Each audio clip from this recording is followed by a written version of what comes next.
8 राज्यों की 57 सीटों पर लगातार मतदान की प्रक्रिया जारी है। इस बीच बिहार में 9 बजे तक का वोटिंग परसेंटेज सामने आया है। 10.58% मतदान हुआ है। चंडीगढ़ में 9 बजे तक 11.64% मतदान हुआ है। हिमाचल प्रदेश में 9 बजे तक 14.35% मतदान हुआ है। झारखंड में 9 बजे तक 12.15% मतदान हुआ है। उड़ीसा में 9 बजे तक 7.69% मतदान, पंजाब में 9 बजे तक 9.64% मतदान हुआ है और उत्तर प्रदेश में 9 बजे तक 12.94% मतदान, पश्चिम बंगाल में 9 बजे तक 12.63% मतदान हुआ है। तो 8 राज्य 57 सीटों पर मतदान की प्रक्रिया जारी है और इस बीच 9 बजे तक का क्या वोटिंग परसेंटेज रहा है वो हम आपको बता रहे हैं।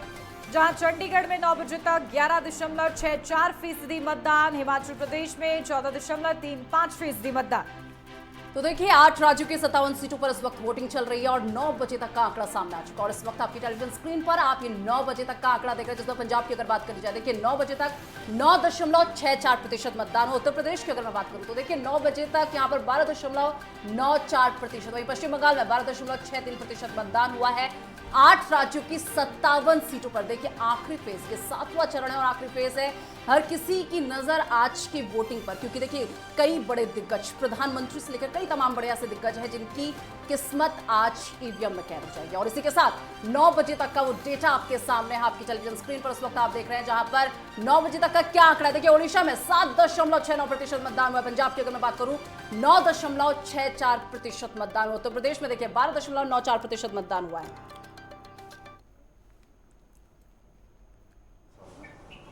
बाकी जितना भर भर के आशीर्वाद हमके मिल रहल बा,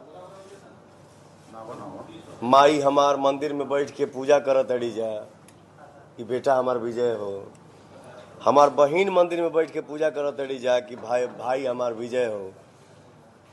जनता के आशीर्वाद मिला था तो हम तो यही चाहेंगे ना कि काहे के एने ओने जाता रह भैया, तू आशीर्वाद दा हमके। आशीर्वाद सबके सगरे से चाहिए। कौन जी आपका फेक पोस्टर लगा के उपेंद्र जी के नाम से समर्थन का एक वायरल हो रहा है, कितनी सच्चाई? आईडी बना के फेक बातों को लिख के लोग पोस्ट कर रहे हैं। हम हाथ जोड़ के विनती करते नहीं कि आप सब पे ध्यान न दिए जा, आप सब अपने बेटा भाई पवनवा के खाली आशीर्वाद दिए जा। नित्यानंद राय जी आए थे, उन्होंने कहा था कि हम जिस कलाकार की बात आप लोग कर रहे हैं वो तो यहाँ बाबू वीरकुंवर सिंह के राष्ट्र भक्ति का जो कार्यक्रम था उसमें गाने से इनकार कर दिए थे और क्या राष्ट्रीयता की बात कर रहे हैं, इस पर क्या कहेंगे पवन जी आप? क्या आपने पूछा हम उसको सर? एक राष्ट्रीय स्तर पर कार्यक्रम किया गया था कहाँ पे? आरा में, और उसमें आपसे कोई गाने होने की बात थी तो आपने इनकार कर दिया था। क्या आपके संज्ञान में है या फिर इस पर क्या कहना चाहेंगे? ये हमारे ध्यान में नहीं है और मैं अपने जानते भर में नहीं चाहता हूं कि कोई गलती मेरे से हो। बाकी के का आके वो केहू आके जातिवाद के बात करता, केहू हऊ फैलावता, केहू इहो साधा लोग कि हाँ फलाना के आशीर्वाद कहाँ। तो मुझे इस पे बहुत ज़्यादा। तो देखिए पवन सिंह को आप सुन रहे थे, काराकाट सीट से निर्दलीय चुनाव वो लड़ रहे हैं, भारतीय जनता पार्टी से अलग हुए और विरोध का उनको ये असर हुआ कि भारतीय जनता पार्टी ने उन्हें पार्टी से निष्कासित किया। हालांकि लगातार वहां पर भी मुकाबला दिलचस्प बना हुआ है। चलिए और इस पूरे मुद्दे पर करेंगे चर्चा। उससे पहले कुछ खास मेहमान इस वक्त हमारे साथ जुड़ चुके हैं। सबसे पहले आपका परिचय उनसे करवा देती हूँ। वरिष्ठ पत्रकार प्रेमकांत तिवारी जी इस वक्त हमारे साथ जुड़ चुके हैं। राजनीतिक विश्लेषक निपुण आलम बयान जी इस वक्त हमारे साथ जुड़ चुके हैं। राजनीतिक विश्लेषक आलोक पांडे जी इस वक्त हमारे साथ जुड़ चुके हैं। बहुत स्वागत है आपका नेटवर्क 10 पर। प्रेमकांत तिवारी जी, सीधा आपके पास आते हुए, देखिए 8 राज्यों की 57 सीटों पर इस वक्त वोटिंग चल रही है, क्या लग रहा है इस फेस में? अब तो देखिए थोड़ा सा ही समय बचा है, आखिरी चरण का ये मतदान हो रहा है और 4 तारीख को तो मतगणना होनी है, सारे रिजल्ट सामने आ जाएंगे। और अभी तक कुल मिलाकर के हमने ये देखा कि 7वें चरण में जो मतदान हो रहा है वो अब लोग ये सोच करके कि एक आखिरी जोर लगाना है और पहले से जो कुछ भी धारणाएं बनती रही, मुद्दे बदलते रहे और काफी कुछ उन पे चर्चा होती रही। ये वर्ग नाराज है, ये वर्ग खुश है और ये अब की बार ऐसा भी कुछ जगहों से सुनने को मिला कि राष्ट्रीय मुद्दे जो थे वो राष्ट्रीय सर्वोच्च पंचायत के चुनाव में वो पीछे रह गए और स्थानीय और व्यक्तिगत मुद्दे ज्यादा आ गए। कुछ जगहों से ऐसा सुनने को मिला, लेकिन कुछ जगहों से ये भी सुनने को मिल रहा है, देखने को मिल रहा है कि नहीं, जो राष्ट्रीय मुद्दे हैं, जो भावनात्मक मुद्दे हैं और जो विकास से संबंधित मुद्दे हैं, वो ऐसा नहीं कि बिल्कुल उनको नगण्य माना जा सकता है, उनका असर है। और अंडर करेंट एक शब्द ऐसा इस्तेमाल किया जा रहा है कि अंडर करेंट पे बहुत कुछ डिपेंड करेगा। बिल्कुल, देखिए मुकाबला वाकई दिलचस्प है। 2014 का चुनाव हम लोगों ने देखा, 2019 का चुनाव देखा और अब बारी 2024 के चुनाव की है। उस लहर को, जिस मोदी लहर का लगातार जिक्र होता है, उसको कायम कर पाती है कि नहीं एनडीए, देखना बेहद ही ज्यादा दिलचस्प रहेगा।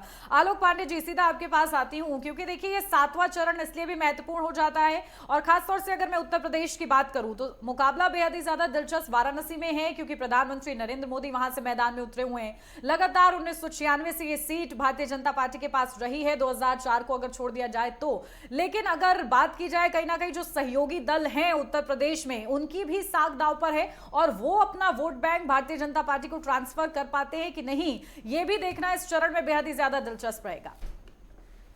देखिए, पूर्वी उत्तर प्रदेश में अब तो राजभर की भी परीक्षा है, पल्लवी पटेल की परीक्षा है, उसके साथ साथ निषाद जी की परीक्षा है, क्योंकि ये सारे लोग केंद्र की राजनीति में जो अपनी शक्ति है, पॉलिटिकल उनकी जो बार्गेनिंग है उत्तर प्रदेश की राजनीति में, वो तभी भारतीय जनता पार्टी से कुछ डिमांड कर पाएंगे जब इस फेज में वो परफॉर्म करेंगे।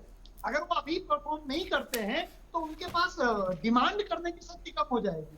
तो भारतीय जनता पार्टी की तो परीक्षा है, उससे ज्यादा उनके जो सहयोगी दलों की है वो भी परीक्षा है। लेकिन जैसे बात करें अंडर करेंट की, अभी भगवान राम मंदिर का मुद्दा है, कुछ लोग कहते हैं भगवान राम मंदिर का मुद्दा तो ऐसा चले ही नहीं, तो क्या जो भगवान राम के मंदिर का मुद्दा का जो समर्थक वर्ग है वो रोड में आके कहेगा नहीं भगवान राम का मंदिर वाला मैटर है जी, हम मंदिर बन गया है और भव्य मंदिर बन गया तो वोट देंगे।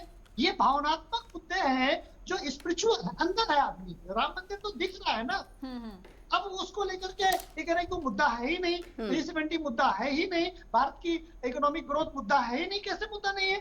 क्योंकि ये सरकार ने काम किया है। विपक्ष कैसे कहे कि भारत में डेवलपमेंट नहीं हुआ? बहुत जोर से नहीं कह पाते हैं, क्योंकि आगे कहते हैं महंगाई बहुत और है, बहुत बड़ी है। कैसे महंगाई बहुत ज्यादा? मनमोहन सिंह के कार्यकाल की जो महंगाई वो 7% 8% तक जाती थी, बीजेपी के कार्यकाल की महंगाई 5% में रही। दुनिया भर की इकोनॉमिस्ट कहते हैं कि जो डेवलपिंग इकोनॉमी है, अगर उनकी महंगाई 5% के आसपास रहती है तो वो महंगाई सामान्य महंगाई है, वो कमर तोड़ महंगाई नहीं है। और डेवलपिंग इकोनॉमी में इतनी महंगाई बियर की जा सकती है। दूसरी बात, कांग्रेस का जो शासनकाल आया, हमने हमेशा देखा कि महंगाई दर हमेशा उनके जीडीपी दर से ज्यादा रही।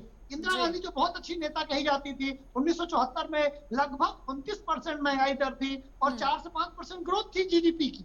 तो भारत ने वो भी बर्दाश्त किया है जब वो महंगाई का गाना बना करते थे। बताइए 10 साल में महंगाई के ऊपर कितने कोई व्यंग्यात्मक गाने बने। एक उससे भी समाज का थोड़ा सा आईना क्लियर होता है। तो कांग्रेस शासनकाल की तुलना में भारतीय जनता पार्टी का जो शासनकाल है पिछले 10 साल का, वो ज्यादा बेहतर रहा है। और विपक्ष उतना स्ट्रॉन्ग नहीं उठा पाया मुद्दा, क्योंकि विपक्ष स्ट्रॉन्गली नहीं उठा पा रहा, इसलिए ऐसा लगता है कि मुद्दा नहीं है। मुद्दे हैं और जनता मुद्दों पर ही चुनाव वोट करती है। ठीक है आलोक जी, वापस आपके पास लौटूंगे, लेकिन इसी बीच वरिष्ठ पत्रकार पीयूष पंच इस वक्त हमारे साथ जुड़ चुके हैं। बहुत स्वागत है सर आपका। पीयूष पंच जी, देखिए हॉट सीटों की बात चल रही है, यूपी के हॉट सीटों की बात यहाँ पर चल रही है। वाराणसी का जिक्र हमने किया, लेकिन अब बात गोरखपुर की, क्योंकि गोरखपुर भी काफी इंटरेस्टिंग यहाँ पर बनी हुई है, क्योंकि रवि किशन यहाँ से एक्टर, अगर देखा जाएगा एक्टर यहाँ पर बीजेपी ने उतारा है। तो देखिए 2019 के अगर नतीजों की मैं बात करूँ तो भाजपा पहले नंबर पर रही, क्योंकि रवि किशन ने यहाँ पर अच्छा खासा जो है यहाँ पर अपना प्रदर्शन किया। उसके बाद सपा और उसके बाद कांग्रेस जो है यहाँ पर रही है 2019 के नतीजों के मुताबिक। लेकिन अभी जो यहाँ पर कैंडिडेट है, देखिए रवि किशन भाजपा से, सपा से काजल निषाद और बसपा से जावेद सिमनानी यहाँ पर जो है कैंडिडेट्स हैं। क्या लग रहा है अगर गोरखपुर में देखा जाए तो? देखिए पूरे पूर्वांचल में जो है काफी जो है तगड़ी टक्कर है इस बार जो है। और 2019 से आप तुलना तो कर रहे हैं, लेकिन 2019 का मामला दूसरा था, मसला दूसरा था, माहौल दूसरा था। वहाँ भी जो है 2019 में शुरुआती दौर में जो है कि भारतीय जनता पार्टी बहुत अच्छा नहीं कर रही थी, लेकिन पुलवामा का जब एक घटना हुई और उसके बाद जो है पूरा का पूरा एक जो देशभक्ति और राष्ट्र के गौरव की बात सामने आई, और तो वो उसको लेके माहौल बदला और पूरा उस तरीके से जो है ज़्यादा तादाद में लोगों ने वोटिंग करी। इसीलिए इस बार देखिए वोटिंग उतनी हो नहीं रही है, क्योंकि भावनात्मक कोई मुद्दा इस बार नहीं है। अयोध्या का मुद्दा चल नहीं सकता था, क्योंकि अयोध्या अपनी जगह है, एक बार बन गया मंदिर, लोग खुश हैं, अच्छी ठीक है, लेकिन वो चुनावी मुद्दा नहीं हो सकता, इसलिए हुआ नहीं। तो भावनात्मक मुद्दे की कमी है, इसलिए जो है मुद्दों के आधार पर, और खासकर इस बार देखिए सबसे बड़ी बात है कि स्थानीय मुद्दे, जो कि होता नहीं है केंद्र के चुनाव में, जो है कि राष्ट्रीय मुद्दे ही ज़्यादा पुरजोर तरीके से उठाए जाते हैं और वही चलते हैं। लेकिन इस बार ये हुआ है जो जनता के अपने मुद्दे हैं, स्थानीय स्तर पे मुद्दे हैं, वो ज़्यादा हावी हुए हैं, और जनता भी उसी हिसाब से उस पर लामबंद हुई है। उन्होंने उसी हिसाब से ये वोटिंग करने की कोशिश की है। तो मुझे लगता है कि इस बार टक्कर बहुत है। पूर्वांचल में वैसे भी जो है कि भारतीय जनता पार्टी ने जातीय समीकरण बैठाया था, उसकी तोड़ जो है कि विपक्षी दलों ने भी लेके आए हैं। और पिछली बार हमने देखा था विधानसभा चुनाव में भी जो है कि समाजवादी पार्टी ने काफी बड़ी टक्कर और काफी बड़ी जीत हासिल की थी वहां पे। तो मुझे लगता है कि देखिए ये, और उसके बाद रवि किशन जो है देखिए ठीक है, वो सेलिब्रिटी स्टेटस है, लेकिन अब उनके में वो अपील नहीं रही है और दोबारा वो चुनाव लड़ रहे हैं। एक बार ये खबर थी कि शायद उनका टिकट कट भी जाएगा, लेकिन ऐसा हुआ नहीं, क्योंकि दबाव था, भारतीय जनता पार्टी को कैंडिडेट नहीं मिल रहे थे, तो इसको रिटेन करना पड़ा। तो इसलिए कांटे की टक्कर है। अब देखिए किस तरह का मतदान प्रतिशत होता है। अगर मतदान प्रतिशत पर निर्भर करता है, उससे कुछ एक ये संकेत मिल सकता है कि ऊट किस ठीक है। माफी के साथ आपको रोक रही हूँ पीयूष जी, मंडी से भारतीय जनता पार्टी की प्रत्याशी कंगना रनौत क्या कुछ कह रही है? करने का आश्वासन दिया है, और बाकी कश्मीरी पंडितों को लेकर मुझे खासकर बहुत सहानुभूति है। मैं पूरे देश से यही चाहूँगी, और खासकर बुद्धिजीवियों से यही चाहूँगी कि पैलेस्टीन के इशू में जाने से अच्छा है, या कहीं और जाने जहां आप कभी गए नहीं हैं, जहां की राजनीति आप समझते नहीं हैं, आपको सिर्फ सुनी सुनाई बातों से बहकाया जाता है। आप कश्मीरी पंडितों के लिए लड़ें, आप संदेश खाली की महिलाओं के लिए लड़ें, आप जो है कन्हैया लाल जैसे इंसान जिसको दिन दहाड़े जो है गर्दन काट दी जाती है, आप उसके लिए लड़ें। चूज़ योर बैटल्स, नहीं तो हमारा देश आगे बढ़ने तो बढ़ेगा, उसको इतनी पावर और एम्पावर करेंगे, आगे बढ़ने से ज़्यादा जो है वो भटक जाएगा। इसलिए चूज़ योर बैटल्स वाइजली। देखिए सरकार भी तभी कोई काम कर सकती है अगर उसमें जनमत हो। तो जैसे आपने मुहिम चलाई है अलग अलग चीज़ों के लिए, कश्मीरी पंडितों के लिए मैं चाहूँगी बुद्धिजीवियों को कि उनके लिए मुहिम चलाएं। कहाँ पे? यस डेफिनेटली, मैंने बहुत बढ़ चढ़ कर जो है हमेशा कश्मीरी पंडितों के उसके लिए कहा हुआ है, and I will continue to do that. Kangana, Mandi का जो इशू है यहाँ पर ओल्ड पेंशन स्कीम और अग्निवीर का एक बड़ा इशू है, खासकर से के यंगस्टर्स को लेकर, तो आप इसके बारे में, क्योंकि कांग्रेस हमेशा कॉर्नर करती रही है बीजेपी को इन मुद्दों को लेकर, तो आपके क्या भाव हैं इस मुद्दे पर? देखिए हर जो एक देश होता है जिसकी इतनी आबादी है, जैसे पिछली टर्म में हमारे प्रधानमंत्री 120 करोड़ बोलते थे, अब 140 करोड़ बोलते हैं, तो नेचुरल सी बात है कि यहाँ पर आबादी जिस स्तर से बढ़ रही है उस स्तर से जो है एक सरकार जिसके अभी सेकंड टर्म ही हुई है उसके लिए रोज़गार जुटाना जो है एक अपने आप में ही उनको कई इनोवेटिव तरीकों से आना पड़ेगा। अब मुझे एक मिनट दीजिएगा, मैं आपको समझाऊंगी कि इज़राइल जैसे जो देश हैं वहाँ पर आर्मी में जाना जो है वो कंपलसरी होता है, वो कोई करियर या कोई फ्यूचर या जॉब नहीं, आर्मी ट्रेनिंग होना, ताकि जो लोग, जैसे हमने देखा है कि पंजाब में जो है ड्रग्स हो गए या ड्रग्स माफिया हो गए, पूरी की पूरी गाँव जो है वो विधवाओं के हैं, नस्लों को जो है खोखला कर दिया गया है। उस ध्यान से रखते हुए ये जो हेरोइन का ये बहुत बड़ा जो हमारे हिमाचल प्रदेश को टारगेट किया जा रहा है, इससे जो यूथ है बिल्कुल जो है वो ड्रग्स के अंदर जो है वो हो गया है। छोटे उम्र में यूथ को एक डायरेक्शन देना, उनको एक ट्रेनिंग मिलना, एक अगर आप कहें तो मैं इन दोनों को कंपेयर नहीं करूंगी, जैसे हमारे छोटे शहर की बेटियां जब कोई ब्यूटी कॉन्टेस्ट में जाती हैं उनको स्टाइलिंग टीम जो है वो ग्रूम करती हैं, यहाँ आकर वो चाहे अपना कोई बुटीक खोले या कोई ब्यूटी पार्लर, उनके लिए एक व्यवसाय बनता है। उसी तरह से जब एक युवक को जो है एक मेंटल, फिजिकल और ट्रेन किया जाता है, पूरी तरीके से सशक्तिकरण उनका किया जाता है, तो वो आगे चलकर कुछ भी कर सकते हैं, नंबर 1।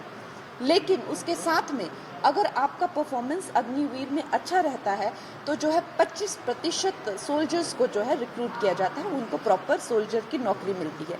उसके अलावा अगर आप मेहनत करने का दम रखते हैं और अगर आप क्लियर करने का दम रखते हैं तो BSF हो गया, CRPF हो गया, उस तरह की कई जो है योजनाओं में जो है आप हिस्सा लेकर जो है आगे बढ़ सकते हैं। देखिए अब जहाँ पर इतने लोग हैं कंपटीशन तो होगा ही होगा, आपको ये मानकर चलना पड़ेगा कि जैसे जैसे आबादी बढ़ेगी कंपटीशन बढ़ेगा, कोई भी टेस्ट चाहे कमीशन क्वालिफाई करना पड़े चाहे बिना टेस्ट के नहीं कर पाएंगे। उसके अलावा महिंद्रा जी जैसे मैंने कई उद्योगपतियों को सुना है जिन्होंने अग्निवीरों के प्रति बहुत ज़्यादा जो है एक तो मंडी सीट से भारतीय जनता पार्टी की प्रत्याशी कंगना रनौत को आप सुन रहे थे और इसी के साथ मैं चर्चा में आगे बढ़ती हूँ। निपुण आलम बयान जी आपके पास आती हूँ क्योंकि देखिए अब कंगना रनौत ने जिक्र कर दिया है पैलेस्टीन का, तो उसका थोड़ा सा जिक्र कर लेते हैं क्योंकि बात अखंड भारत की भी है। एक तरफ ये कहा जा रहा है कि all eyes are on Rafah, तो वहीं दूसरी तरफ ये कहा जा रहा है कि अखंड भारत पर हमारी नजर होनी चाहिए क्योंकि ऐसे कई मुद्दे भारत के भीतर भी हैं जिन मुद्दों पर कहीं ना कहीं हमें लड़ना होगा एक नागरिक होने के नाते। तो ऐसे में उन्होंने भी यही जिक्र किया है कि चूज योर बैटल्स वाइजली। तो क्या समझते हैं आप, इसका भी प्रभाव क्या पड़ सकता है? नहीं, निश्चित रूप से देखिए, जो अगर हम देखें बीजेपी का जो एक कॉन्सोलिडेटेड वोट बैंक रहा है उसके लिए तो हमेशा एक मुद्दा रहा है अखंड भारत का। सावरकर जी से लेके वर्तमान तक हम देखें ये मुद्दा हमेशा रहा है। अभी एक वीर सावरकर मूवी भी आई थी, उसमें का भी प्रभाव देखेंगे पड़ेगा लोगों के ऊपर। और निश्चित रूप से उन्होंने बात तो सही उठाई है कि भाई जिस जमीन से हमारा कोई नाता नहीं है, हमारा कोई लिंक नहीं है, हालांकि भारत का एक मुस्लिम वर्ग है जो फिलिस्तीन को अपने से इमोशनली कनेक्ट करता है, लेकिन बात यही है कि इजराइल और फिलिस्तीन का जो विवाद है उसमें भारत का स्टैंड क्लियर है। तो उस बात को लेकर कभी इसमें कोई बात उठनी नहीं चाहिए। जब भारत का स्टैंड ये है कि भारत टू नेशन थ्योरी की बात करता है, उसको एक्सेप्ट भी करता है, तो भारत सरकार का स्टैंड क्लियर है कि हम फिलिस्तीन के साथ भी और इजराइल के साथ भी हैं। बात यही है कि भारत में जब हम पीओके की बात करते हैं, अक्साई चीन की बात करते हैं, जो पार्टीशन हुआ उस अखंड भारत की हम बात करते हैं कि वो क्यों हुआ, उन सब बातों की चर्चा भी जरूरी है। मैं ये मानता हूँ कि जो समाज, जो राष्ट्र अपने इतिहास को भूल जाता है, अपने इतिहास को याद नहीं रखता, तो उसका भविष्य भी कहीं ना कहीं अंधकार में रहता है। हमारे इतिहास में जो हमारे से गलतियां हुई, हमारे बड़ों से जिससे जो गलतियां हुई, तो उसको सुधार करने में दिक्कत क्या है? जब जर्मनी का एकीकरण हो सकता है, पूर्वी और पश्चिमी जर्मनी एक हो सकते हैं, तो भारत में क्यों इस प्रकार की बातें नहीं चल सकती? इस प्रकार की बातें उठनी चाहिए। और कल मैं देख रहा था फारूक अब्दुल्ला भी इस बात को बोले कि बॉर्डर खोल देने चाहिए जी। उनके हमेशा देखते हैं आपके जो बयान उनके आते हैं, कभी बोल रहे थे परमाणु बम है पाकिस्तान के पास में, पाकिस्तान से बात होनी चाहिए, आप कह रहे हैं बॉर्डर खोल देने चाहिए। कोई मजाक थोड़ी है, समय आने पर सब चीजें होनी चाहिए, लेकिन ये थोड़ी है बॉर्डर खोल देने चाहिए। अभी तो वहाँ पे स्थिति ये है कि सारे भूखे नंगे वहाँ पे स्थिति बनी हुई है पाकिस्तान के अंदर। वहाँ पे खाने को रोटियां नहीं है, खाने के लिए दिक्कत होती है। 1-1 बिलियन के लिए वो लोग IMF वर्ल्ड बैंक के पास में जा रहे हैं। ऐसी स्थिति में तो मैं ये नहीं मानता, लेकिन ये बात जरूर है अखंड भारत, भारत का अंदर एक इमोशनल मुद्दा बिल्कुल निश्चित रूप से रहा है। और मैं ये केवल नहीं मानता कि केवल हिंदू समाज में, मुस्लिम समाज में इस बात को लेकर है कि काश हम अलग ना हुए होते तो आज हमारा जो भाईचारा है, जिसको हम गंगा जमुना तहजीब है, इसकी तस्वीर कुछ और ही हुई होती। और खुद प्रधानमंत्री ने इस बात को उठाया भी, आपने देखा भी होगा कि कहा उन्होंने एक इंटरव्यू में कहा था कि भाई मैं तो अपने ही देश में गया था, कभी वो मेरा ही 1857 हम साथ मिलकर लड़े थे। तो ये बात अगर समझ जाए आज का समाज, और पूरे भारत की हम बात करें, पाकिस्तान की बात करें, बांग्लादेश की बात करें, तो अगर ये बात समझें कि भाई ये ब्रिटिश के द्वारा जो हमारे बीच में फूट डाली गई, कुछ हमारे नेताओं ने अपने व्यक्तिगत इंटरेस्ट में क्या किया, इसको बनाया, अगर ये ना हुआ तो आज भारत की तस्वीर शायद चीन से भी बहुत आगे होती। तो निश्चित रूप से मुद्दा रहता है। एक अग्निवीर का मुद्दा उन्होंने उठाया, मैं हमेशा इस बात को उठाता आया हूँ, जब भी कंगना रनौत को आप सुना रहे थे। अग्निवीर के मुद्दे को लेकर मैं बड़ा सेंसिटिव हो जाता हूँ, इसलिए सेंसिटिव हो जाता हूँ कि जब अग्निवीर की आप इतनी शानदार योजना है कि बच्चा 4 साल अपनी नौकरी करेगा, नौकरी करने के बाद उसके पास में 10 से 12 लाख का एक हैंडसम अमाउंट होगा, उसके अलावा और बहुत सारी सुविधाएं, चाहे वो प्राइवेट सेक्टर की बात करें। मुझे आश्चर्य ये होता है कि कांग्रेस ये क्यों सोचती है कि हमेशा जो है वो एक किसान का बेटा, एक गरीब का बेटा, एक गांव का लड़का, वो केवल और केवल राजनीति में नहीं आएगा, वो एक अच्छा खासा आपका एंटरप्रेन्योरशिप नहीं आएगा, 4 साल वो नौकरी करके 10-12 लाख का एक हैंडसम अमाउंट लेके वो भी एंटरप्रेन्योर बनेगा, वो भी पॉलिटिक्स में आएगा, वो भी अन्य और। चलिए ठीक है बयान जी, वापस आपके पास मैं लौटूंगी। माफी के साथ आपको रोकना चाहूंगी क्योंकि लगातार और गेस्ट भी मेरे साथ इस वक्त बने, एक बार सबके पास जाना बेहद जरूरी है। प्रेमकांत तिवारी जी लगातार मेरे साथ बने हुए हैं। सर, अब बात जिस तरीके से हिमाचल की चल रही है, हॉट सीट की यहाँ पे फिर बात चल रही है। देखिए यहाँ पर मंडी की बात की, जहाँ पर कंगना रनौत से बात शुरू हुई, और लेकिन अब मैं बात हमीरपुर सीट की करूंगी क्योंकि यहाँ पर भी मुकाबला काफी दिलचस्प है। देखिए अनुराग ठाकुर जो है, इनकी भी साख यहाँ पर जो दाव पर लगी हुई है, और उनके साथ सतपाल रायजादा जो है कांग्रेस के कैंडिडेट है। किस तरीके से देख रहे हैं इस सीट को? देखिए, अनुराग ठाकुर पिछली बार भी बहुत अच्छे मार्जिन से जीते थे, युवा है और बहुत प्रॉमिसिंग है, रायजादा के बारे में तो मेरी बहुत मालूमात नहीं है, जानकारी नहीं है, तो उनके बारे में मैं नहीं कह सकता हूँ। लेकिन ये कि अनुराग ठाकुर की कुल मिलाकर के जिस तरह से अभी जितना उनको महत्व मिला हुआ है पार्टी में और कैबिनेट रैंक के मिनिस्टर हैं इस यंग एज में, तो उस लिहाज से ये देखा जाए और वो बड़े एक्टिव रहते हैं। केवल ऐसा नहीं होता है कि वो हिमाचल में पूरे प्रदेश का दौरा करते हैं और अपनी सीट के लोगों से तो लगातार संपर्क में रहते ही हैं, बल्कि उनका एक संपर्क करने का एक अपने लोगों के जरिए एक बहुत मजबूत एक नेटवर्क है।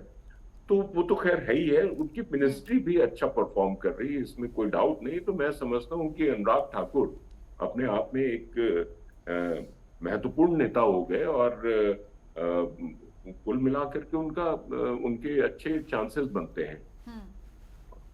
और वो लगातार चूंकि संपर्क में रहते हैं, तो इस लिहाज से एंटी इनकम्बेंसी जैसा कोई फैक्टर उनके बिल्कुल। और देखिए 2 बार जिस तरीके से वो जीते हैं, यही समझा जा रहा है। और हैट्रिक लगाने का जो उनकी प्लानिंग है वो कितनी सक्सेसफुल होती है, क्योंकि जिस तरीके से एक हमारे खास मेहमान ने जिक्र भी किया था कि हिमाचल प्रदेश की ये रिवायत रही है कि कभी भी रिपीट नहीं होता है। अगर रिपीट किया जा रहा है तो आखिर उसकी वजह क्या है, और क्या एक बार फिर से रिपीट होंगे वो नहीं, ये देखना बेहद ही ज्यादा दिलचस्प रहेगा। ठीक है आलोक पांडे जी, आपके पास आती हूँ, क्योंकि देखिए इस 7वें चरण में खास तौर से ये मुद्दा बहुत ज्यादा उछाला गया, आरक्षण का मुद्दा। और इसी से पश्चिम बंगाल का यहां पर मैं जिक्र करूंगी, क्योंकि हाईकोर्ट के फैसले को ना मानना, सीधा सीधा ममता दीदी ने यह कहा है कि मैं हाईकोर्ट के फैसले को नहीं मानती हूं। इस मुद्दे को लेकर लगातार भारतीय जनता पार्टी ने उछाला है।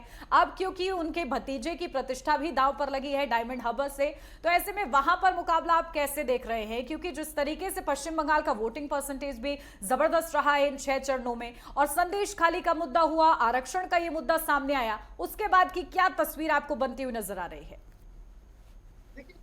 अभी जो 7वें चरण का चुनाव हो रहा है, ये बंगाल में ममता बनर्जी ज्यादा स्ट्रॉन्ग है, सारी की सारी 6-7 सीटें उन्हीं के पास। तो इसलिए नेचुरली अगर देखा जाए तो टीएमसी को तो स्ट्रॉन्ग पोजीशन में है। लेकिन अगर ओवरऑल देखा जाए तो मैंने इतिहास में शायद पहली बार जब इलेक्टेड मुख्यमंत्री ये कहती हैं कि मैं हाईकोर्ट के निर्णय को नहीं मानूंगी, बिल्कुल जनसभा से, ये एक तरह से संविधान का उल्लंघन है। और इस समय कांग्रेस की सरकार होती तो चुनावी सूचना के बाद ममता बनर्जी की सरकार गिरा जाती, राष्ट्रीय शासन लग जाता। और मुझे उम्मीद है कि भारतीय जनता पार्टी को भी मुख्यमंत्री इन्हें नहीं रहने देना चाहिए, क्योंकि ये तो जो अरविंद केजरीवाल कहते हैं वो अनार्किस्ट है। ममता बनर्जी नहीं कहती अनार्किस्ट है, लेकिन देश को अनार्किज्म की तरफ लेके जा, ये उनके पास शक्ति कहाँ से आई कि वो संविधान के लिए गए। देखिए जो भारत का संविधान उनको 395 अनुच्छेद नहीं है। हाईकोर्ट सुप्रीम कोर्ट के निर्णय कोडिफाइड लॉ होते हैं, कोडिफाइड हो जाते हैं, और जब ये निर्णय होता है तो संविधान का वो हिस्सा हो जाता है। और कोई भी इलेक्टेड मुख्यमंत्री और प्रधानमंत्री उसे बदल दे फिर अलग बात है, लेकिन जब तक वो बदल नहीं रहा या रही, तब तक वो संविधान का हिस्सा होगा, वो संविधान होगा। और ममता बनर्जी सीधे सीधे भारत के संविधान का उल्लंघन करती हुई दिखाई देती है। तो मैं उम्मीद करता हूँ कि लोकसभा इलेक्शन के बाद बंगाल में राष्ट्रपति शासन लग सकता है और ममता बनर्जी सत्ता से पदच्युत की जा सकती है। और मैं होता तो अब तक कर चुका होता। जिस तरह से संदेश खाली में अत्याचार अनाचार हुआ, चलिए ठीक है, और जिस तरह से हाईकोर्ट के निर्णय को डिनाई करती है, ये बड़ा गंभीरतम संकेत है। लोकतंत्र को खतरा इंडियन अलायंस के ममता बनर्जी जैसे नेताओं से है। भारतीय जनता पार्टी ने अभी तक तो ऐसा कोई कृत्य किया नहीं है। अगर बात कृत्य की हम कहें, ममता बनर्जी सीधे डिनाई करती है, ये एक एक्ट है, ठीक है। अगर बीजेपी का कोई नेता कहता है कि हम 400 पार जाएंगे, संविधान बदल देंगे, संविधान तो 100 से ज्यादा बार बदला जा चुका है, अमेंडमेंट किया जा चुका है। वैनिश तो वैसे भी नहीं किया जा सकता। बदलने का मतलब ही है कि अमेंड करना। तो इसलिए उस बदलाव में तो इस देश ने इमरजेंसी देखा है। इंदिरा गांधी ने बहुत बड़ा संविधान बदल दिया था, और इंडियन कॉन्स्टिट्यूशन का आर्टिकल नंबर 39 इसमें सर्वोच्च न्यायालय के अधिकार कर दिया गया था। प्राइम मिनिस्टर पद पर सुप्रीम कोर्ट की दखलंदाजी खत्म कर दी गई थी। तो इंदिरा गांधी तो कर चुकी है, कांग्रेस तो कर चुकी है, संविधान बदल चुकी है। तो इसलिए जो ममता बनर्जी का कृत्य है, ममता बनर्जी का जो डिनायल है, हाईकोर्ट का जो अपमान है, ये विपक्ष का एक तरह से चरित्र दिखाता है, जिसमें वो कहते कुछ और है, करते कुछ और है। संविधान खतरे में बताते हैं भारतीय जनता पार्टी से, और स्वयं संविधान के लिए खतरा है। आप बताइए इंडियन कॉन्स्टिट्यूशन में कहाँ लिखा है धार्मिक आधार पर आरक्षण होगा? कांग्रेस जो है धार्मिक आधार पर आरक्षण को आगे बढ़ा रही है। तो कांग्रेस हो या इंडिया अलायंस के जितने सारे नेता हो, ये जी। संविधान की धज्जियां उड़ाते हैं और नाम भारतीय जनता पार्टी के ऊपर लगाते हैं। बिल्कुल, कहीं ना कहीं वाकई देखिए जिस तरीके से लगातार ये जो मुकाबला है वो समझा जा रहा है कि कितना ज्यादा दिलचस्प होता हुआ नजर आ रहा है। लगातार आज इस 7वें चरण पर नजर बनी रहेगी। खास मेहमान भी लगातार हमारे साथ बने हुए हैं। फिलहाल यहाँ एक छोटे से ब्रेक के लिए जल्द हाजिर होते हैं।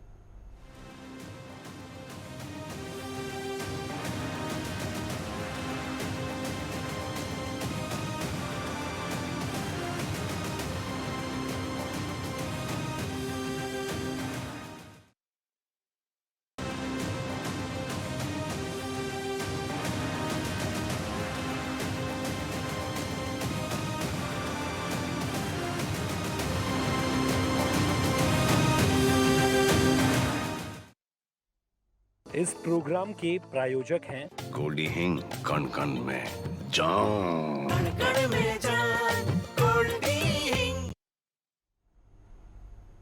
और चलिए ब्रेक के बाद एक बार फिर से आप सभी का स्वागत है। लगातार सभी मेहमान इस वक्त हमारे साथ बने हुए हैं। आलोक पांडे जी वापस आपके पास मैं लौटूंगी, लेकिन उससे पहले पीयूष पंत जी का एक बार मैं रुक करूंगी। पीयूष पंत जी, देखिए अब अगले वोटिंग परसेंटेज आने वाला है, लेकिन उससे पहले अब 9 बजे तक वोटिंग परसेंटेज कितना रहा, क्या रहा, एक बार उस पर भी चर्चा कर लेते हैं। देखिए बिहार में 10.58%, तो चंडीगढ़ में 11.64%, हिमाचल प्रदेश में 14.35%, झारखंड में 12.15%, ओडिशा में 7.69%, और इसी के साथ अगर पंजाब की मैं बात करूं तो 9.64%, उत्तर प्रदेश में 12.94% और पश्चिम बंगाल में 12.63% वोटिंग परसेंटेज। 9 बजे तक का आंकड़ा है। एक बार इसका जिक्र करना बेहद जरूरी होता है क्योंकि अब अगला वोटिंग परसेंटेज आने वाला है। पीयूष जी। नहीं, ठीक है, ठीक ठाक है, बहुत अच्छा तो नहीं कहा जा सकता अभी। आगे देखना पड़ेगा इसमें क्या और बढ़ोतरी होती है। हालांकि गर्मी बहुत है, इस वजह से भी ये प्रतिशत थोड़ा बेटर दिख रहा है, क्योंकि हमने देखा था पिछले दौर में जो है ये चीज़ें जो है कि काफ़ी इतना नहीं था, 9% या 10% से आसपास ही रहता था वो। लेकिन इससे पहले एक बात मैं कहना चाहूँगा, जो आप बात थोड़ी तो कंगना रनौत को बीच में आपने इंटरव्यू दिखाया, दरअसल वो बहुत सी बातें कर दी, लेकिन वो इंटरव्यू भी वो मुझे लगता है कि जो आचार संहिता का उल्लंघन है, क्योंकि अभी आज वहाँ पे वोटिंग हो रही है और इस तरह से वो जो है एक कॉन्फ्रेंस नहीं कर सकती या प्रेस ब्रीफिंग नहीं कर सकती वो इस तरह से। और उसका टेलीकास्ट भी मुझे लगता है एक उसका वो है कि उसका जो है कि आपका जो संहिता लगी हुई है उसका उल्लंघन है और ये नहीं होना चाहिए, लेकिन लगातार हो रहा है क्योंकि जो है कि वो मौन बैठा हुआ है आपका चुनाव आयोग। ये तमाम चीज़ें हम देखने में आ रही। दूसरी बात एक और मैं कहना चाहूँगा कि जो अभी बहुत से प्रवक्ताओं ने ये बात कही, इस बात को बंगाल को लेके, ठीक है उन्होंने एक बहुत बड़ी वो कहा, चैलेंज किया और नहीं कहना चाहिए था, लेकिन हम देखते हैं और पार्टियां जो भी सत्ता में बहुत बड़ी ताकत के साथ हैं वो सब करते हैं। हमने केंद्र सरकार को देखा है, आपको याद होगा, जिस खुद सुप्रीम कोर्ट के आदेश को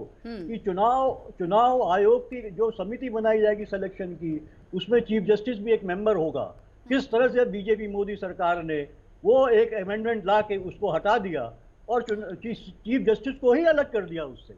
इसी तरह आपने देखा होगा किस तरह से जो है दिल्ली और केंद्र के मामले को लेकर किस तरह से जो सुप्रीम कोर्ट ने कहा था कि जो दिल्ली की पावर जो है उसकी इन पक्षों में कुछ एरियाज को छोड़ के ये पावर डिस्ट्रीब्यूशन ऑफ पावर जो है दिल्ली सरकार की है, केंद्र सरकार ने अमेंडमेंट करके वो पावर अपने हाथ में ले ली, एलजी को दे दी गई।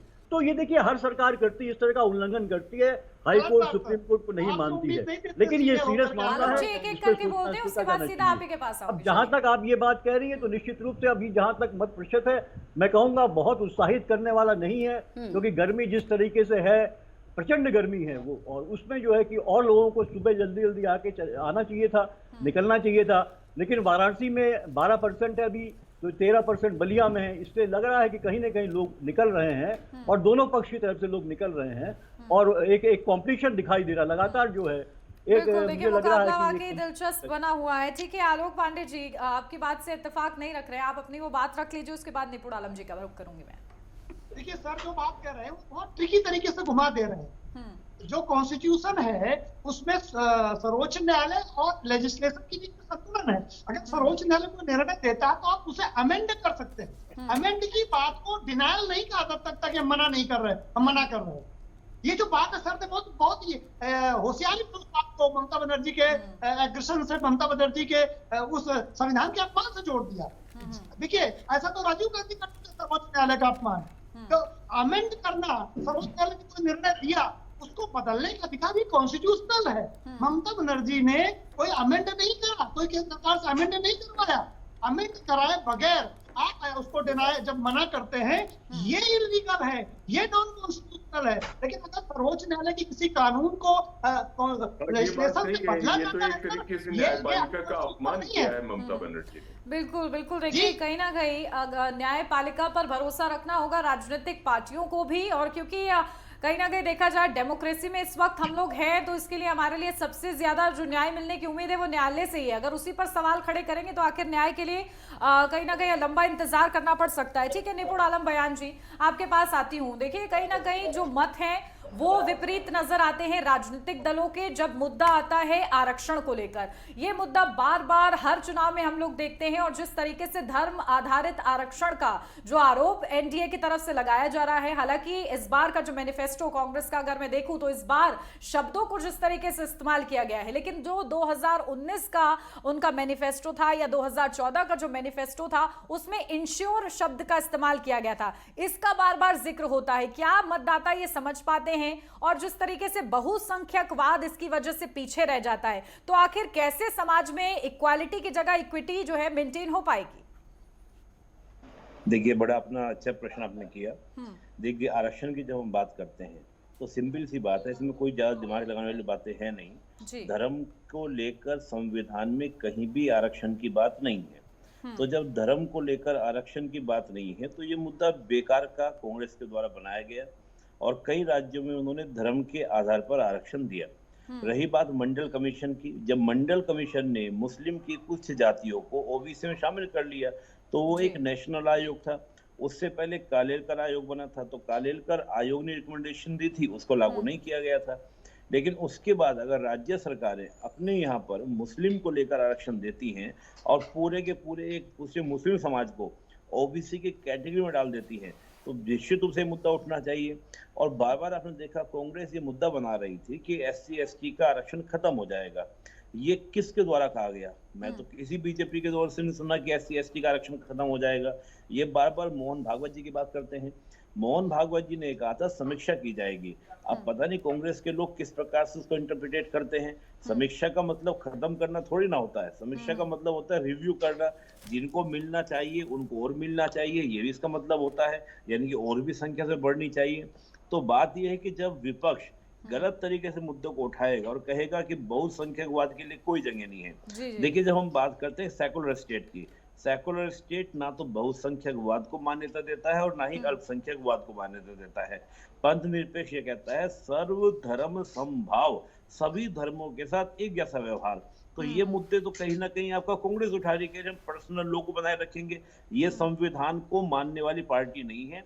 ये कहती है कि हम आर्टिकल 44 जो संविधान में दिया गया है जीपीएसपी के अंदर, उसको लागू करने की बात नहीं करती। और अभी मेरे पूर्ववर्ती कह रहे थे, देखिए मैं थोड़ा सा ये समझता हूँ कि कहीं ना कहीं हम अपने आप को बैलेंस दिखाने के चक्कर में हम गलत बात का भी समर्थन करते हैं। इन्होंने कहा चुनाव आयोग की, देखिए चुनाव आयोग में जो व्यवस्था थी वो व्यवस्था ये थी कि जो इसकी चुनाव आयुक्त की जो नियुक्ति होगी उस नियुक्तियों के लिए 3 मेंबर की कमेटी बनेगी, जिसमें पीएम होंगे, इसके अलावा लीडर ऑफ अपोजिशन होंगे और एक कैबिनेट मंत्री होगा।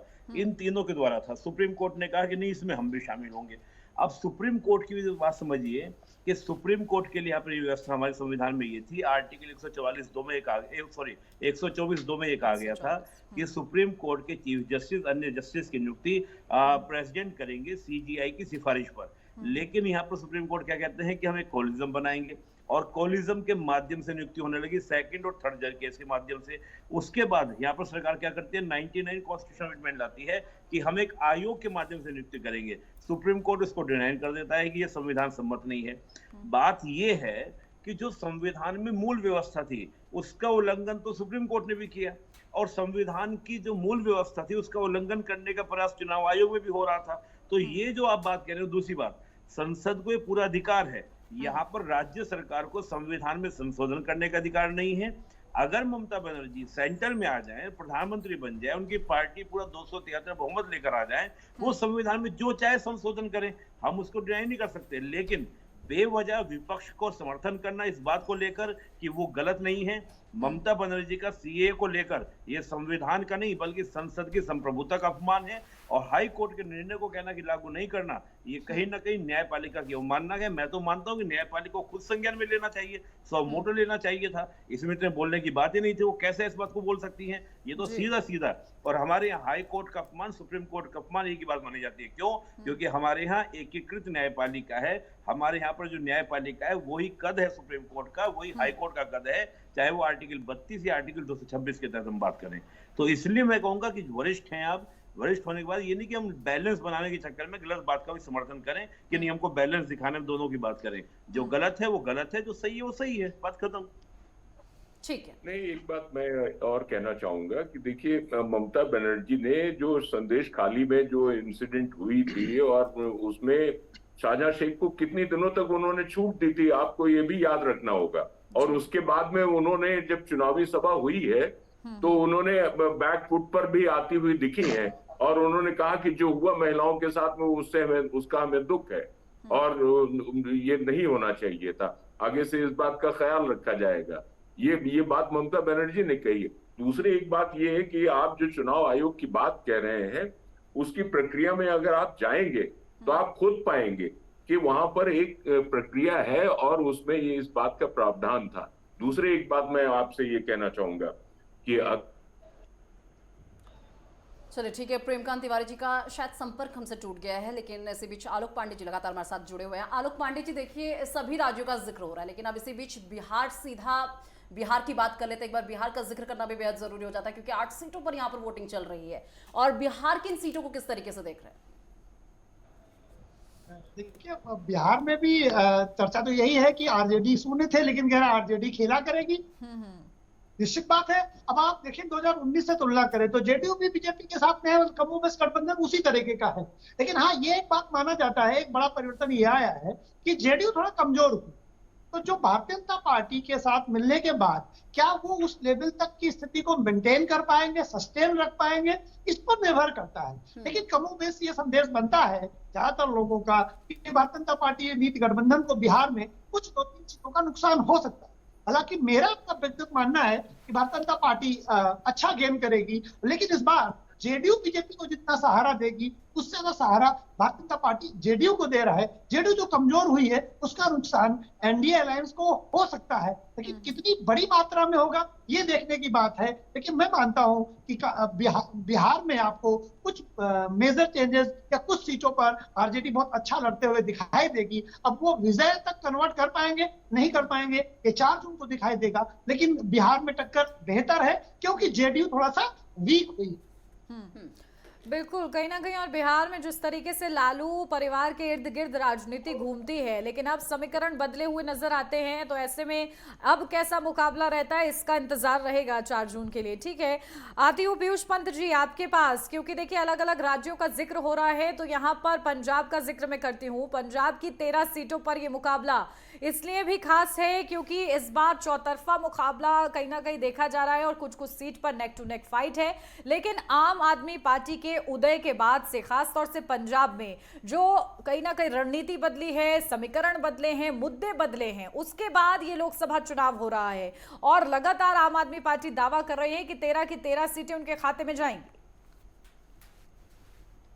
देखिए, दावा तो हर कोई करता है और दावा तो कांग्रेस भी कर रही है और भारतीय जनता पार्टी भी कर रही है जी। लेकिन हकीकत कुछ और होती है। देखिए, कांग्रेस अगर आप पहले देखें, इस बार तो चूंकि आम आदमी पार्टी तो जो है कि 2014 से ही लड़ रही है, 2014 में उसको सफलता मिली, सबसे ज्यादा 4 सांसद उसके आए थे, लेकिन 19 में सिर्फ 1 सांसद उनका आया था और अभी उनके विधानसभा में निश्चित रूप से प्रचंड बहुमत उनको मिला है।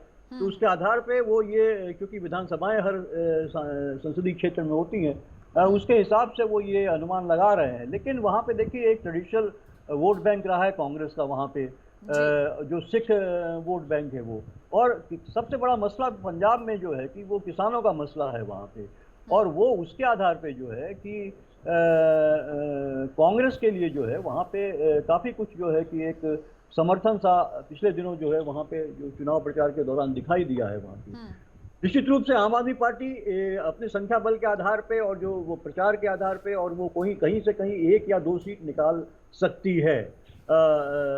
लेकिन मुझे लगता है जहाँ तक कि एक पारंपरिक रूप से जो है कि वहाँ पे कांग्रेस, पंजाब की राजनीति कांग्रेस बाइपोलर रही है। कांग्रेस और अकाली दल और भाजपा का गठबंधन जो था उसके इर्द गिर्द है। अब वो गठबंधन है नहीं। भारतीय जनता पार्टी नॉन सिख वोटों को टारगेट करते हुए हमेशा से वो करती रही है और ये फायदा भी था उस गठबंधन का, जहाँ पे अकाली दल के पास सिखों के वोट थे, वहीं पे जो है कि नॉन सिखों के वोट जो है पंजाबी वोट जो थे वो भारतीय जनता पार्टी के पास थे। तो वो इस बार टकराहट ज़्यादा है, इसलिए उसमें किसी को नुकसान भी हो सकता है, संभावना भी दिख रही है, थोड़ा अनसर्टेनिटी भी दिख रही है। लेकिन पारंपरिक रूप से जो है कि वो कहीं ना कहीं जो है एक कांग्रेस को ज़्यादा सीटें मिलती हुई दिखाई दे रही हैं वहाँ पे कांग्रेस के पक्ष में, और दूसरे नंबर पे जो है आम आदमी पार्टी है, और तीसरे नंबर पे निश्चित रूप से भारतीय जनता पार्टी को 1 या 2 सीटें ही हासिल हो सकती हैं वहाँ पे और ज़्यादा नहीं हो सकती हैं, क्योंकि उनकी पैठ जो है कि ये सिख समुदाय के बीच में नहीं है। हालांकि उन्होंने अभी डेरा बाबा वाला मामला जो हुआ है उसमें उनको राम रहीम का मामला था या डेरा बाबा का जो मामला है वहाँ पे जो है कि उनको जो एक हाई कोर्ट ने बरी कर दिया एक हत्या के मामले में। तमाम चीज़ें ऐसी हैं जहाँ पे डेराओं का बहुत प्रभाव है पंजाब में, और हर राजनीतिक पार्टी जो है वो डेरा प्रमुख के जो है पास जाती हैं और उनसे वोट लेने की कोशिश करती हैं। तो कांग्रेस भी जाती है, बीजेपी भी जाती है, और अकाली दल भी जाता रहा है, आम आदमी पार्टी भी जाने लगी है। तो मुझे लगता है ये तमाम बहुत से वहाँ पे कारण है, लेकिन फिर भी जो हमने देखा अभी पंजाब में उसमें कहीं ना कहीं जो है कांग्रेस जो है एक बड़ी पार्टी के रूप में वहाँ दिखाई दे रही है, ज़्यादा सीटें मिलती हुई उसको दिखाई दे रही हैं। दूसरे नंबर पर आम आदमी पार्टी और तीसरे नंबर भारतीय जनता पार्टी। ठीक है, चलिए इस बीच निपुण आलम बयान जी भी लगातार हमारे साथ जुड़े हुए हैं। निपुण आलम बयान जी, देखिए अब बात चंडीगढ़ की करते हैं, क्योंकि सिलसिलेवार हर जगह की बात की जा रही है, तो अब चंडीगढ़ की बात करते हैं। यहाँ पर मुख्य मुकाबला बीजेपी के संजय टंडन और इंडिया गठबंधन के जो है मनीष तिवारी के बीच में, किस तरीके से देख रहे हैं सर? देखिए, चंडीगढ़ की बात करें तो चंडीगढ़ का मैटर अलग हो जाता है, और अगर हम देखते हैं पंजाब के और पूरे जो सीटों का है उनका मामला अलग हो जाता है। चंडीगढ़ को आप देखेंगे तो बहुत ही सुनियोजित, और वहाँ पर बिजनेस क्लास या उस प्रकार की जो पूरी कम्युनिटी है जो जॉब करने वाली है या बिजनेस करने वाली कम्युनिटी है, उसमें बीजेपी का एक अच्छा खासा आपको क्या देखने को मिलता है, बीजेपी का एक प्रभाव देखने को मिलता है। और किसान आंदोलन की जब हम बात करते हैं तो किसान आंदोलन का प्रभाव ऐसा नहीं कि गाँवों में शहर में पड़ता है, लेकिन चंडीगढ़ में काफी कम इसका प्रभाव है। मेरे कई मित्र हैं जो चंडीगढ़ में रहते हैं, उनको कहना ये है कि जब जिस समय आपका पूरा आंदोलन चल रहा था हमको बड़ी दिक्कत हुई, और दोबारा फिर आंदोलन शुरू हुआ, फिर हमको बहुत दिक्कत हुई। तो किसानों के मुद्दों को लेकर जब पहली बार का आंदोलन था तो वहाँ चंडीगढ़ में भी समर्थन था कि भाई हाँ होना चाहिए, समर्थन मिलना चाहिए, पैसा मिलना चाहिए, तमाम तरह का समर्थन था किसान के आंदोलन को। लेकिन जब सेकंड बार आंदोलन शुरू हुआ तो उस प्रकार का चंडीगढ़ में समर्थन नहीं देखने को मिला, बल्कि चंडीगढ़ में मैंने कहते हुए लोगों को देखा कि हम कहीं ना कहीं इस आंदोलन के विरोध में हैं, ये कहीं ना कहीं हमारे काम को, हमारी इमेज को क्या कर रहा है, पूरे भारत में क्या कर रहा है, थोड़ा सा डैमेज कर रहा है। एक तो बात ये, और दूसरा देखिए चंडीगढ़ में अगर आप देखें, चंडीगढ़ में पहले से आप देखें, चाहे वहाँ पर हम बात करते हैं, चाहे एमसीडी की वहाँ पर जो है कि लोकल निकाय के चुनाव होते हैं, म्यूनिसिपैलिटी के चुनाव होते हैं, उसमें हम देखें तो उसमें भी आपको प्रभाव देखने को मिलेगा। इसके अलावा हम बात करें वहाँ पर जो आपका सांसद रहे हैं, हम उनके बारे में बात कर सकते हैं, बीजेपी के रहे हैं। तो बात यह कि चंडीगढ़ में एक अच्छी स्थिति बीजेपी की हमेशा रही है, और मुझे लगता है चंडीगढ़ में कहीं ना कहीं बीजेपी वहाँ पे अपनी मतलब सीट को बचा लेगी और अच्छे से वहाँ पे क्या करेगी, मेंटेन करेगी। बिल्कुल, देखिए किस तरीके से मेंटेन किया जाता है यही सबसे बड़ा प्रश्न चिन्ह रहेगा। ठीक है, प्रेमकांत तिवारी जी, सीधा आपके पास आती हूँ और जिक्र करती हूँ कि जिस तरीके से प्रधानमंत्री नरेंद्र मोदी पूरे विपक्ष के निशाने पर रहते हैं, तो वहीं पूर्व प्रधानमंत्री डॉक्टर मनमोहन सिंह ने एक चिट्ठी लिखी जो कि काफी ज्यादा सुर्खियां बटोरी इस 7वें चरण से पहले, जिसमें उन्होंने ये लिख दिया कि प्रधानमंत्री नरेंद्र मोदी ने पीएम पद की गरिमा को बरकरार नहीं रखा। तो वहीं पीएम मोदी भी लगातार कहते आ रहे हैं कि अब मैं इस तरीके से 24 साल से गालियां सुन रहा हूं कि मैं गाली प्रूफ हो चुका हूं। अब जब ये दो बयान सामने आते हैं तो आखिर क्या लगता है, क्योंकि देखिए बयानबाजी किसी भी तरफ से रुकी नहीं थी, लगातार जारी थी, लेकिन मतदाता इस बयानबाजी को कैसे देखते हैं और जब वो वोट कास्ट करने जाते हैं क्या उनके दिमाग में ये बयानबाजियां घर कर जाती हैं? चलिए, शायद प्रेमकांत तिवारी जी से हमारा संपर्क टूट गया है। आलोक पांडे जी, यही सवाल मेरा आपसे रहेगा। देखिए, मुझे तो लगता है मनमोहन सिंह का जो लेटर बम उन्होंने फाड़ने की कोशिश की, ठीक है, प्राइम मिनिस्टर रहे हैं और अपोजिशन दल के हैं, उनका हक है वो बिल्कुल लेटर लिखे, लेकिन मुझे लगता है फिर मुझे ये कहना पड़ेगा कि हुजूर आते आते बहुत देर कर दी।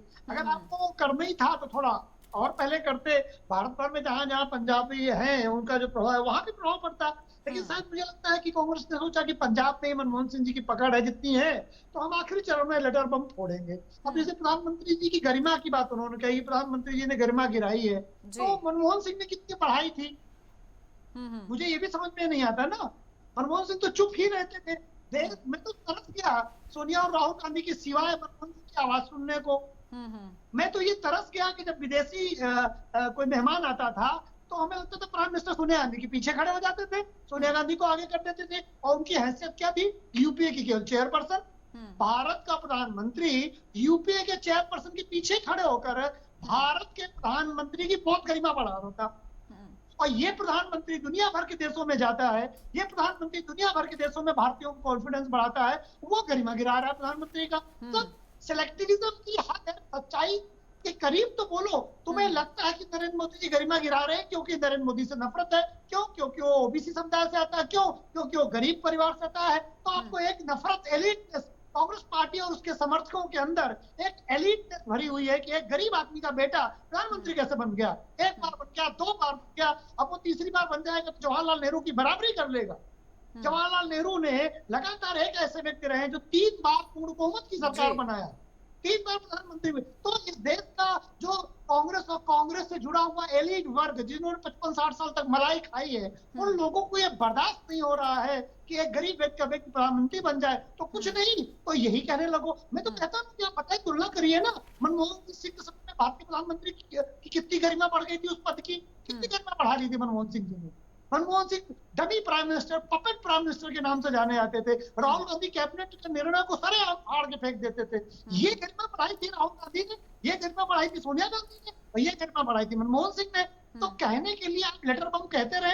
देश की जनता बहुत समझदार हो गई है। वो जमाने खत्म हो गए कि आपने 4 मुद्दे उठा दिए और उसके बाद आप चुनाव जीत गए। राहुल गांधी को सुरक्षित सीट नहीं मिलती है, वो अमेठी से हार जाते हैं, वो 14 में हार जाते हैं अगर समाजवादी पार्टी ने उनका समर्थन न किया होता, और रायबरेली में हार जाएं अगर समाजवादी पार्टी उनका समर्थन न करे। इन लोगों के पास मुस्लिम बाहुल सीट छोड़कर राहुल गांधी के पास सीट जीतने की कोई सीट नहीं है जो किसी अन्य क्षेत्रीय दल के समर्थन के बगैर ये सीट जीत ले। ये हालत है भारत में कांग्रेस पार्टी की, और जिस तरह से ये लोग बयानबाजी कर रहे हैं, मैं कांग्रेस पार्टी का और पतन देख रहा हूं। बाकी 4 दिन को क्लियर होगा कि राहुल गांधी कितनी ओत लेते हैं या प्रधानमंत्री नरेंद्र मोदी ओत लेते हैं। और जुले इसी बीच एक बड़ी खबर सामने आ रही है। 8 राज्यों की 57 सीटों पर मतदान जारी है। इसी बीच आपको बता दें कि बिहार में 11 बजे तक का आंकड़ा सामने आ चुका है। देखिए 24.25%, चंडीगढ़ में 25.03% मतदान हुआ है। इसी के साथ हिमाचल की अगर बात कर ली जाए तो 31.92% मतदान, झारखंड में 29.55% मतदान हुआ। इसी के साथ ओडिशा की अगर मैं बात करूं तो देखिए 22.64% मतदान हुआ है। पंजाब में 23.91% मतदान, उत्तर प्रदेश में 28.02% मतदान, पश्चिम बंगाल में 28.10% मतदान हुआ है। तो 11 बजे तक के आंकड़े सामने आ चुके हैं और 8 राज्यों की 57 सीटों पर लगातार वोटिंग जारी है, जिसमें 11 बजे तक के आंकड़े सामने हैं और ये लगातार ये आंकड़े हमारी टेलीविजन स्क्रीन पर फ्लैश हो रहे हैं। देखिए यूपी में 13 सीटों पर इस वक्त मतदान जारी है। बलिया में 11 बजे तक के आंकड़े आपको बता दें 27.81%, बांसगांव में 11 बजे तक 28.30%, चंदौली में 29.08% मतदान हुआ है। इसी के साथ देवरिया में 28.10%। बात यूपी की लोकसभा सीटों की हो रही है। गाजीपुर में 27.55%, घोसी में 27.67% मतदान। इसी के साथ गोरखपुर की अगर बात कर ली जाए देखिए 26.64%, कुशीनगर में 28.06% मतदान हुआ है। इसी के साथ महाराजगंज में 29.66% मतदान हुआ है। मिर्जापुर में 29.54% मतदान हुआ। इसी के साथ रॉबर्ट्सगंज में 11 बजे तक 28.09% मतदान हुआ और इसके बाद सेलमपुर में 27.94% मतदान, वाराणसी में 26.13% मतदान हुआ है और इसी के साथ यूपी में 13 सीटों पर मतदान जारी। चलिए वापस चर्चा में वापस लौटते हैं और इसी बीच पीयूष पंत जी लगातार हमारे साथ जुड़े हुए हैं। पीयूष पंत जी देखिए 11 बजे तक के भी आंकड़े आ गए हैं, इस पर भी आप एक रिएक्शन दीजिएगा। इसी के साथ अभी बयानबाजी का जिक्र हो रहा था और प्रधानमंत्री को लेकर काफी जिक्र हो रहा था, तो अभी एक मेडिटेशन अगर आपको याद होगा तो मेडिटेशन को लेकर काफी विपक्ष जो है हमलावर था, मेडिटेशन को लेकर बड़ी प्रॉब्लम हो रही थी। और शायद आप अभी जब आलोक पांडे जी अपनी बात कह रहे थे, शायद आप उस बात से भी इत्तेफाक रखते हुए नजर नहीं आए थे। एक बार अपनी बात कंप्लीट कीजिए। देखिए, जो ये वोट प्रतिशत है वो एक उत्साहवर्धक है। और इसकी वजह कारण मैं एक देख रहा हूँ, गर्मी जो है बहुत है उसकी वजह से। लेकिन अभी बीच के पीरियड में कितना जाता है वहाँ पे मुझे लगता है संभावना, हमने पिछले भी जो है राउंड्स थे उनमें भी देखा कि 12 बजे के और 4 बजे के बीच में काफ़ी कम जो है वो रहा। और सही और मतलब ये बात भी ठीक है, क्योंकि इतनी प्रचंड गर्मी उस टाइम में दोपहरी की रहती है, जो उसमें निकलना बहुत मुश्किल होता है। तो ये अब फाइनल प्रतिशत क्या होता है, मुझे लगता है वही आसपास जितने और चरणों में हुआ है उसी के आसपास एक संभावना मुझे दिखाई दे रही है। लेकिन फिलहाल तो उत्साहवर्धक है, ये माना जा सकता है।